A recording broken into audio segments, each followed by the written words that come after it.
आप, आशा है अच्छे होंगे। तो हम लोग जो पिछले बार जो है चैप्टर था जो है थर्ड देख लिए थे, है ना, motion in straight line. Motion in straight line के बाद में मैंने आपको बताया था कि जो है मैं आपको कुछ मैथमेटिकल फिजिक्स बताऊंगा। तो मैथमेटिकल फिजिक्स में मैंने जैसे आपको बताया कि भाई जो मेनली आपका जो मैथ्स का जो थोड़ा सा यूज़ होता है फिजिक्स में, वो हमको देखना है। ठीक है भाई। तो इसमें बहुत सारे जो आपके फार्मूले हैं, जैसे ज्योमेट्री के कुछ फार्मूले हैं, डिफरेंशिएशन के हैं, कुछ इंटीग्रेशंस के हैं, और कुछ बाइनोमियल थ्योरम बोला जाता है ना। इस तरीके के जो है आपको कुछ फार्मूले हैं जो इसके बारे में आपको जो है मैं बताऊंगा। बहुत सारी चीज़ें तो आप जानते हैं, है ना, और कुछ चीज़ें जो हैं आप 11th-12th में पढ़ते हैं, कुछ मैथ्स में पढ़ते हैं, है ना। तो आपको एक बेसिक नॉलेज जो है वो होना चाहिए फिजिक्स का, क्योंकि वो टर्म्स जो है डायरेक्ट यूज़ होती है। तो यदि अगर आप वो टर्म्स को उस समय नहीं जान पाएंगे तो फिर जो है उस समय आपको समझ में ही नहीं आएगा कि स्टेप आई कहाँ से। ठीक है भाई। तो आप उसको जो है देखें, है ना, क्लियरली देखें। तो सबसे पहले वाला जो आपका ये ज्योमेट्री के ऊपर दिया हुआ है, ये देख रहे हैं आप, ज्योमेट्री के ऊपर है। तो पहला है आपका सर्कल ऑफ रेडियस आर। ये बहुत सिंपल है, circle of radius r, circumference 2πr। तो ये आपको मालूम है कि यदि अगर एक सर्कल यदि अगर आपने ले लिया है इस तरीके से, मान लीजिए आपने एक सर्कल लिया हुआ है और जिसका रेडियस क्या है, मान लीजिए यदि अगर रेडियस आपने आर लिया हुआ है, तो ये आपको मालूम रहता है कि भाई इसका एरिया जो है ये πr² होता है। ठीक है भाई। और ये भी मालूम है कि उसका जो सरकमफेरेंस होता है ये 2πr होता है। बिल्कुल बेसिक चीज़ें हैं जो आपको मालूम है। उसके बाद में स्फेयर ऑफ रेडियस, मान लीजिए स्फेयर ले लिया, स्फेयर का जो एरिया बोलेंगे तो स्फेयर यानी सॉलिड हो जाएगा, तो ये 4πr² जो है इसका सरफेस एरिया हो जाएगा, है ना। ऐसा ही यदि अगर वॉल्यूम बोलेंगे तो बहुत अच्छे से मालूम होगा आपको, 4/3, है ना। वॉल्यूम यदि अगर लेते हैं तो ये होता है 4/3 और पाई जो है r³, इस तरीके से अपन लेते हैं। ठीक है भाई। तो ये आपको जो है मालूम है ये चीज़ें। मैं इसको थोड़ा बड़ा कर देता हूँ तो इस तरीके से हो जाएगा। ठीक है। तो दूसरे फार्मूले की यदि अगर मैं बात कर रहा हूँ, तो यदि अगर मान लीजिए आपने एक राइट सर्कुलर सिलेंडर लिया हुआ है, सर्कुलर सिलेंडर यदि अगर मान लीजिए इस तरीके से एक सर्कुलर सिलेंडर आपने ये लिया हुआ है, जिसका रेडियस मान लीजिए कि आपने r लिया और उसकी हाइट h या l है। तो उस केस में मालूम है कि यदि अगर उसका एरिया आप निकालते हैं, है ना, तो एरिया यदि अगर निकालोगे तो 2πr² और 2πrh, है ना, या 2πr को यदि अगर आपने बाहर ले लिया तो अंदर बच जाएगा r+h, है ना। ये भी पढ़ा होगा आपने, ये 10th क्लास में फार्मूले। ऐसे ही वॉल्यूम तो πr²h होता है, सिलेंडर का वॉल्यूम πr²h होता है। आप जब जो है कुछ प्रैक्टिकल करेंगे जो है फिजिक्स के 11th वाले, और वायर का आपको यदि अगर डायमीटर निकालना है तो उस दौरान πr²h, यानी वायर को हम क्या मान लेते हैं, एक सिलेंडर जैसा मान लेते हैं। ठीक है भाई। तो ये आपको मिल जाएगा। उसके बाद आपका ये ट्रायंगल का दिया है कि यदि अगर मान लीजिए एक ट्रायंगल है, तो यदि अगर उसका एरिया निकलना है तो आपको मालूम है 1/2 और बेस इंटू जो हाइट, ये फार्मूला होता है, ये भी आपको मालूम है। ठीक है। उसके अलावा जो है क्वाड्रेटिक फार्मूला, क्वाड्रेटिक इक्वेशन, तो x देन ये भी आपको मालूम है ना। दो जो इसकी वैल्यूज़ निकालनी होती है, x then -b + -b² - 4ca/2a, इस तरीके से ये जो है ये निकालते हैं आप। ठीक है भाई। तो ये तो कुछ जो है फार्मूला है जो आपको मालूम रहता है। ठीक है। नेक्स्ट में यदि अगर मान लीजिए आपको ये मालूम है राइट एंगल ट्रायंगल है, तो आप जो है पाइथागोरस थ्योरम भी ये लगाते हो, और ये आपको मालूम था। इसमें भी हाइपोटेनस का स्क्वायर मान लो जैसे c² है, तो बराबर हो जाएगा a² और प्लस b² ले लोगे। ठीक है। तो ये हाइपोटेनस का स्क्वायर का ले लोगे आप। ठीक।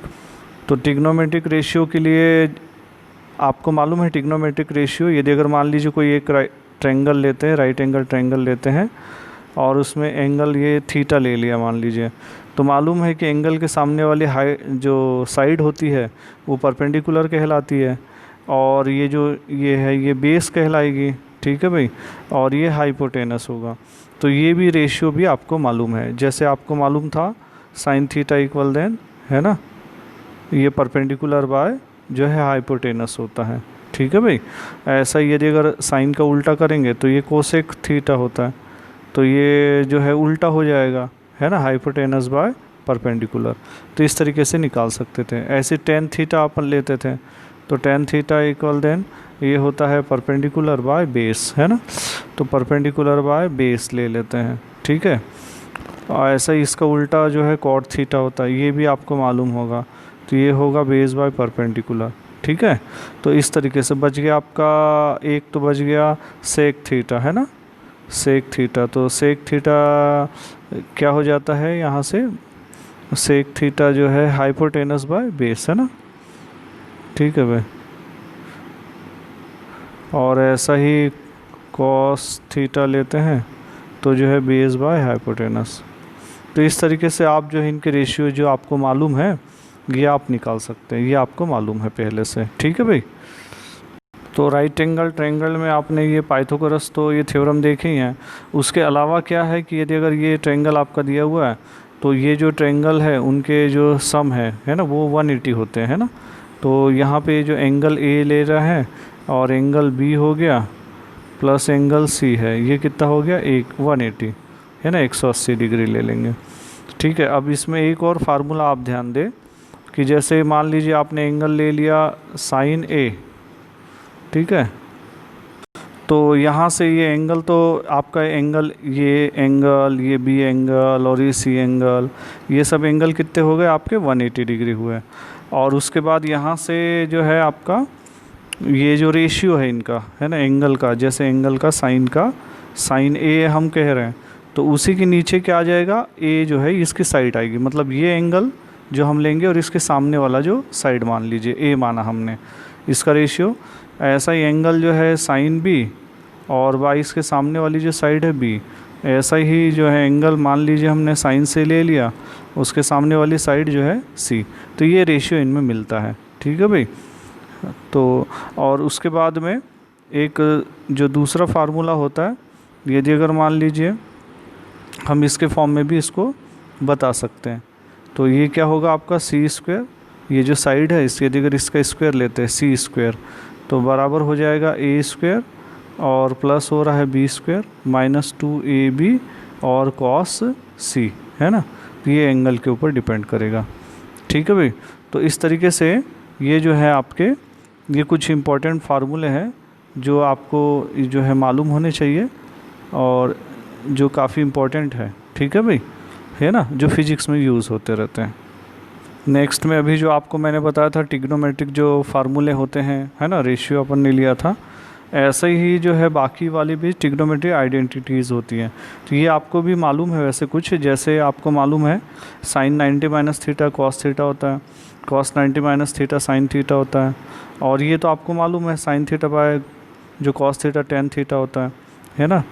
और ऐसा ही sine square theta plus cos square theta 1 होता है, और सेक स्क्वायर थीटा, या फिर इसको ऐसा लिखा जाता है 1 प्लस सेक स्क्वायर थीटा बराबर होता है टेन स्क्वायर थीटा, है ना, ये लिखा जाता है, ये ज़्यादा इजी होता है, इसको ऐसा लिख दिया गया sec square theta minus tan square theta.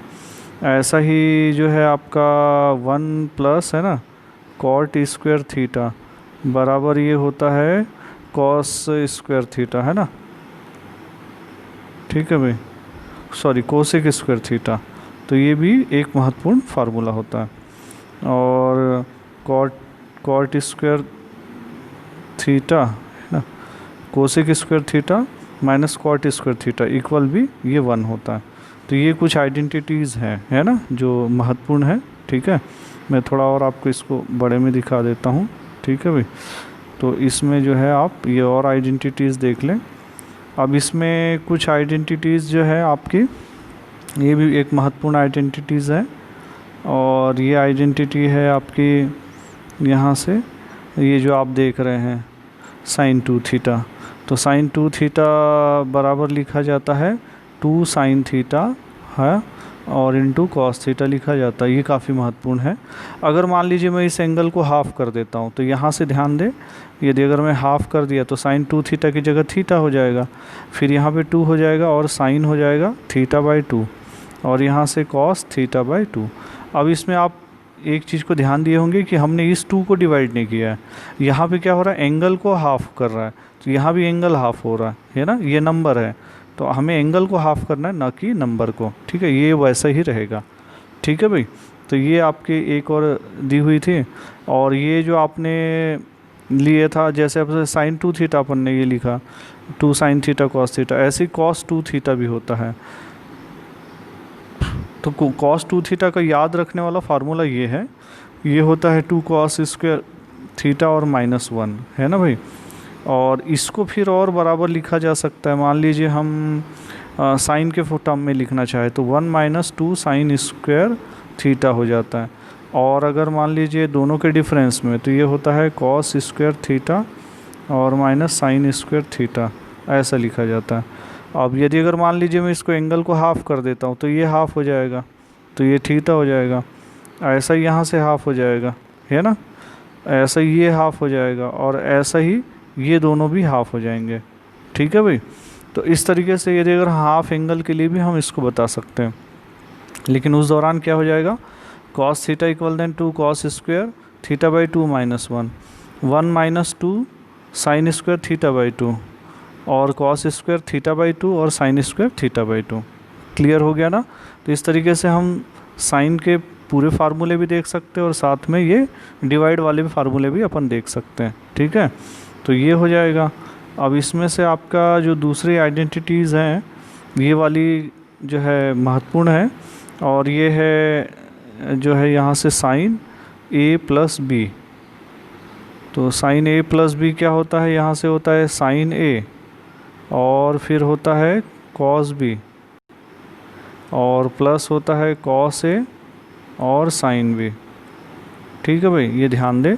तो इसमें जो प्लस वाला फार्मूला है माइनस वाले के लिए अप्लाई कर सकते हैं, जैसे साइन a माइनस बी लिखे तो साइन a कॉस b और माइनस आ जाएगा कॉस a साइन b, ठीक है। तो ये ध्यान दें इसमें, है ना, साइन a कॉस b होता है इसमें, ठीक है। ऐसा ही यदि अगर मान लीजिए कॉस के लिए बताना चाहेंगे तो कॉस के लिए भी हम बता सकते हैं। तो कॉस हो जाएगा a प्लस b, तो इसमें लेकिन ये ध्यान दें कि कॉस a कॉस b ही होता, उसमें कॉस a साइन b था, तो इसमें होगा कॉस a कॉस b, ठीक है भाई। लेकिन ये ध्यान दें कि प्लस वाले के लिए यहाँ माइनस होता है, और फिर साइन a और साइन b। और यदि अगर मान लीजिए मैंने माइनस यूज़ किया है ना, तो उस वाले के लिए यहाँ पे प्लस हो जाएगा, बाकी ये वैसे ही रहेगा cos a cos b sine a sine b, ठीक है भाई। अब यही इन्हीं चीज़ को यदि अगर हम डिवाइड कर देंगे तो ये tan वाला फार्मूला बन जाएगा। तो tan वाला फार्मूला को यदि अगर लिखेंगे हम तो tan a प्लस b, तो ये फार्मूला होता है tan a plus tan b और फिर 1 माइनस tan a और tan b। तो प्लस वाले के लिए यहाँ पे देखें माइनस है, तो इसका मतलब अगर माइनस वाला यूज़ करेंगे तो यहाँ पे प्लस हो जाएगा और यहाँ माइनस हो जाएगा, है ना, ठीक है भाई, इस चीज़ को ध्यान दें। तो इस तरीके से ये फार्मूले आपके बन जाएंगे, काफ़ी महत्वपूर्ण फार्मूले हैं, छोटे छोटे फार्मूले हैं लेकिन ये यूज़ होते बाद में फिजिक्स में। फिर इसके बाद में आपका जो आपके ये साइन सी और साइन डी वाले फार्मूले कहलाते हैं, ठीक है भाई। तो ये किस तरीके से होते हैं, ये होते हैं साइन सी और प्लस साइन डी फार्मूले, है ना। तो ये आपके कहलाते हैं 2 साइन सी प्लस डी और बाय 2 ऐसा होता है, और cos c minus D bye 2, ठीक है भाई। तो यदि अगर साइन का फार्मूला लिखा मैंने sine c plus sine d को, इसको लिखा जा सकता है 2 sine c plus d by 2 और cos c minus d by 2। तो यदि अगर मैं माइनस ले लूँगा तो यहाँ से यहाँ भी माइनस आ जाएगा, तो 2 sine c minus d by 2 और कॉस सी यहाँ पे प्लस डी बाई 2। तो ये तो आपका इसके लिए तो प्रूफ हो जाएगा, प्लस माइनस वाले के लिए ये प्रूफ होता है, लेकिन कॉस का फार्मूला नहीं हो पाता है ना, कॉस का जो फार्मूला होता है वो ऐसा नहीं हो पाता। कॉस का फार्मूला थोड़ा सा अलग होता है, क्योंकि कॉस जो हम लिखते हैं, जैसे अभी तक आप केवल प्लस रख रहे थे तो इधर प्लस आ जा रहा था या माइनस से माइनस, लेकिन इसमें ऐसा नहीं होता। इसमें क्या होता है, जो आपका कॉस सी प्लस कॉस अगर डी फार्मूला हम यूज़ करेंगे तो ये होता है 2, है ना। कॉस प्लस वाले के लिए तो सी प्लस डी और बाय 2 हो जाता है, और यहाँ से cos c minus D bye 2 हो जाता है। ठीक है, ये ध्यान दे। लेकिन यदि अगर माइनस लेते हैं तो ये ध्यान दे कि ये भी जो चीज़ें हैं ये बदल जाती है ना, ये चीज़ें भी बदल जाती हैं। इसकी जगह साइन साइन आता है, इसलिए प्लस और माइनस में फ़र्क आ जाएगा। ठीक है भाई, तो कैसा हो जाएगा देखिए, यदि अगर मान लीजिए कॉस सी और माइनस कॉस डी अप कह रहा हूँ तो दोनों साइन साइन आ जाएगा, तो 2 साइन हो जाएगा, और ये तो वैसा ही है सी डी बाई 2, बट ये और ये वाला बदल जाता है ना, सी माइनस डी बाय 2 हो जाता है। ठीक है, तो ये साइन साइन इस तरीके से आता है, तो इस वजह से इसमें फ़र्क आ जाएगा। ठीक है भाई, तो इस तरीके के ये फार्मूले हैं।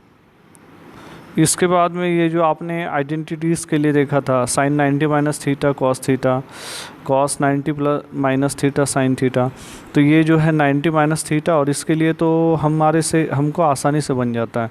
लेकिन यदि अगर मान लीजिए कि उससे ज़्यादा दिए हुए हो तो उस दौरान हम उसको कैसे सॉल्व करें, है ना।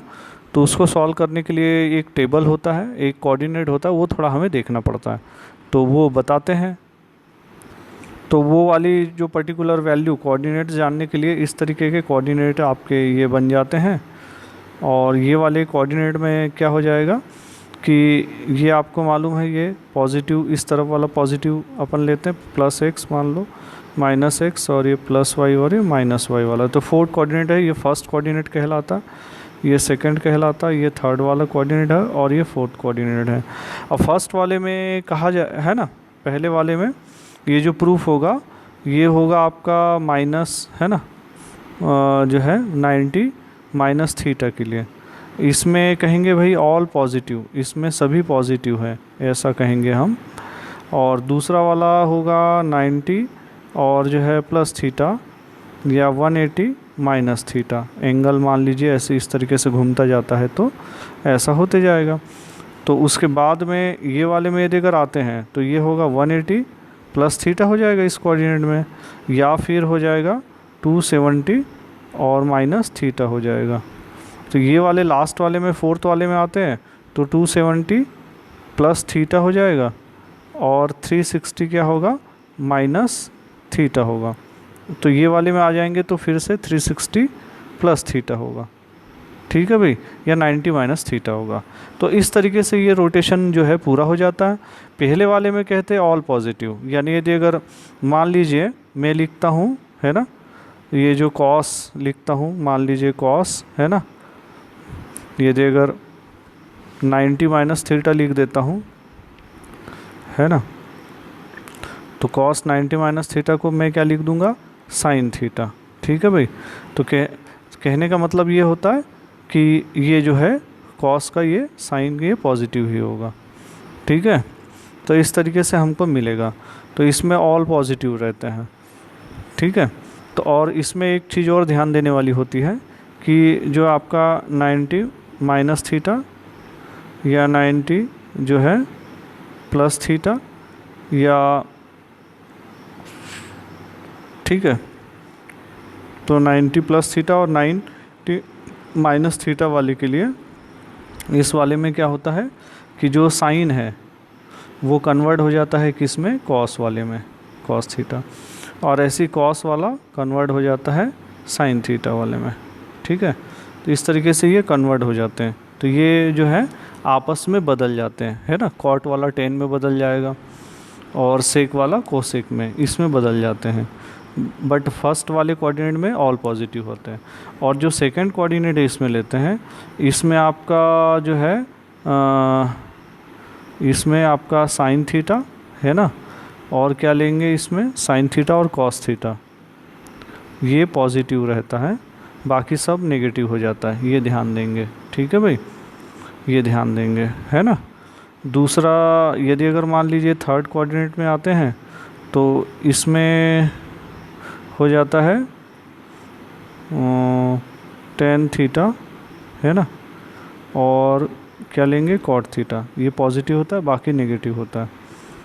और लास्ट वाले में यदि अगर हम लेते हैं, ठीक है, तो इसमें हो जाएगा कोसेक थीटा, है ना, और क्या बच गया, सेक थीटा, है ना, ये पॉजिटिव होगा और बाकी सब जो है नेगेटिव होंगे। तो हमें इन चीज़ों का ध्यान रखते हुए इसको बनाना है। अब मान लीजिए कि जैसे मैंने वैल्यू निकालना चाहा कि भाई कॉस जो है 90 प्लस थीटा की वैल्यू कितनी होगी, तो कॉस 90 प्लस थीटा की वैल्यू कितनी हो जाएगी, साइन थीटा हो जाएगी। लेकिन किस कोऑर्डिनेट में आएगा, पहले वाले में आएगा, और पहले वाले में तो आपने देखा था साइन प्लस था तो ये प्लस ही रहेगा, है ना, कॉस और साइन प्लस था तो ये प्लस वाला ही रहेगा। तो इस तरीके से बाकी की भी वैल्यू जो है हम निकाल सकते हैं। आप ये टेबल को बना ले और अलग अलग वैल्यूज़ को निकाल के देख ले, ठीक है भाई, तो आपको एक आइडिया हो जाएगा। और अगर कोई दिक्कत होती है तो आप पूछिएगा, मैं आपको बताऊंगा।